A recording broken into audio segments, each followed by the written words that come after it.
যে ব্যক্তি কবরে নামাবেন তিনি এই দোয়াটি পাঠ করবেন। বিশেষ করে আমাদের দেশে যারা কবর কাছে থাকে সবাই পাঠ করে, কোনো দোষের কথা নাই। কিন্তু আসল সন্ন্যত হচ্ছে যে যিনি কবরে নামাবেন মাইয়াতকে তিনি পড়বেন বা তারা পড়বেন বিসমিল্লাহে ওয়া আলা সুন্নাতে রাসূলিল্লাহ সাল্লাল্লাহু আলাইহি ওয়াসাল্লাম। এটি একটি রিওয়ায়াত রয়েছে। আর কোন কোন রিওয়ায়াত আছে বিসমিল্লাহ ওয়া আলা মিল্লাতি রাসূলিল্লাহ সাল্লাল্লাহু আলাইহি ওয়াসাল্লাম। হাদিস সুনান আবু দাউদ তিরমিজিতে রয়েছে এবং হাদিসটি আল্লামা আলবানী সহিহ বলেছেন। দুই রকম তাহলে বলা যেতে পারে, বিসমিল্লাহ ওয়া আলা সুন্নাতি রাসূলিল্লাহ, রাসূলের সাল্লাল্লাহু আলাইহি ওয়াসাল্লাম আদর্শ মোতাবেক আমি দাফন করছি। কার তরিকায় দাফন? রাসূলের তরিকায়। ওয়া আলা মিল্লাতি রাসূলিল্লাহ, রাসূলুল্লাহ সাল্লাল্লাহু আলাইহি ওয়াসাল্লামের মিল্লাত, ইসলামী তরিকায়, কোরআন সুন্নাহ আর পদ্ধতিতে আমি মাইয়াতকে দাফন করছি বিসমিল্লাহ ওয়া আলা মিল্লাতি রাসূলিল্লাহ। তাহলে অন্য কোনো মিল্লাত কাজে আসবে না। এই সুফিদের এসব তরিকত কাজে আসবে না। নকশবন্দিয়া, চিশতিয়া, কাদেরিয়া, আর সাহারওয়ার্দিয়া, মুজাদ্দিদিয়া, রেফাইয়া, সাজলিয়া, কোনো কিছুই কাজে আসবে না। সাবেরিয়া, কোনো কাজে আসবে না, কোনো কাজে আসবে না। বরং এগুলি জাহান্নামের রাস্তা। ওই 72টি ফিরকা যে জাহান্নামে যাবেন নবী সাল্লাল্লাহু আলাইহি ওয়াসাল্লাম বলেছেন সেগুলির অন্তর্ভুক্ত। আল্লাহ বুঝার তৌফিক দান করেন।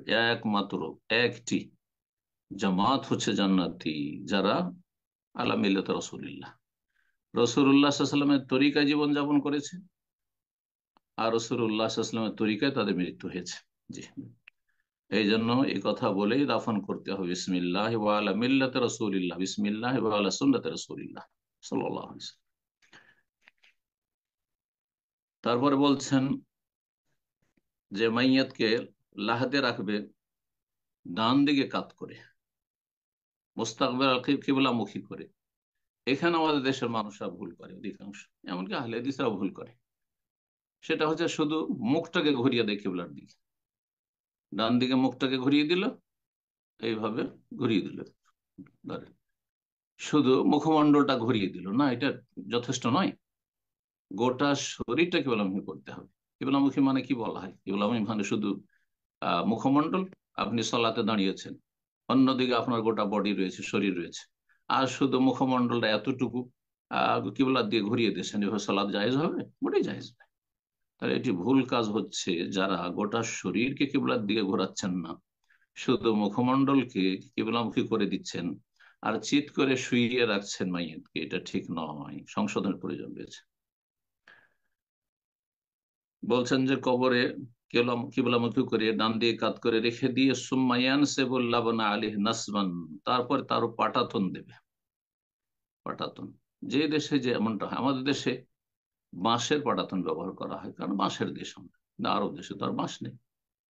আরব দেশে এরা সিমেন্টেড সেই পাটাতন তৈরি করা থাকে, আর সেগুলি বিছিয়ে দেওয়া হয়।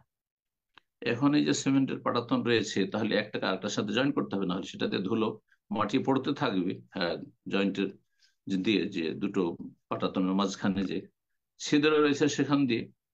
এই জন্য বলছেন ওয়া ইউসরা কোবাই নাহমা বিত্তিন, কাদা মাটি দিয়ে গাড়া দিয়ে দুটোকে জয়েন করে দিতে হবে। সোম্মায়াদ ফান বিত্তরাব, তারপরে ওপরে মাটি চাপিয়ে দিতে হবে, মাটি দিয়ে দিতে হবে, পাটাতনের ওপর মাটি দিতে হবে। ওয়ায়ুরফাল কবর আনিল আরদে কাদরা শিবরিন, কবর কতটা উঁচা করবেন? 1 বিঘত উঁচা করবেন, আধা হাতের বেশি উঁচা করবেন না, 1 বিঘত উঁচু করবেন। মোসান্নামান, সেটি চূড়ার মত, যেমন উটের বা ষাঁড়ের চূড়া থাকে এরকম। জি।